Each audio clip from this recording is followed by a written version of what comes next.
And so having a tool or an assessment that can help quantify some of those pieces for us can be really useful in figuring out what are those strengths, what are those growth areas in a team sport setting. Yeah, if you think about that, that's a pretty important distinction, especially if everyone talks about culture and the importance of culture on a team, but they often don't define culture. And at least by my definition, I believe by yours, culture is really just a set of behavioral expectations. Mhm. And so if we're going to establish a culture without understanding individual behavioral tendencies, preferences, norms, it's really hard to bring all those individuals together. And so I really appreciate that distinction you're making.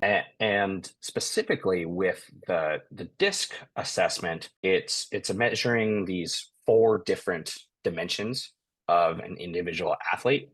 It also can be applied to a coach's behaviors as well as like a team manager's behaviors. And it's all about measuring sort of an individual's degree of assertiveness. That's the dominance scale. Interaction with others in the environment. That's the influence scale. Preferred pace of activity. That's the steadiness scale. And the incorporation of data into making decisions. That's the conscientious scale. When you take those all together, somebody has a dominant style of behavior, and it turns out that some teammates' preferred styles interact better with others. And so maybe in position groups, it's good to know how we can pair up some of these behavioral styles when there is conflict, knowing where that conflict might be coming from in sort of contrast between these behavioral styles, and ultimately helping increase an athlete's self-awareness through having this report to show these are your preferred styles of behavior. This is what the data is suggesting. Here are some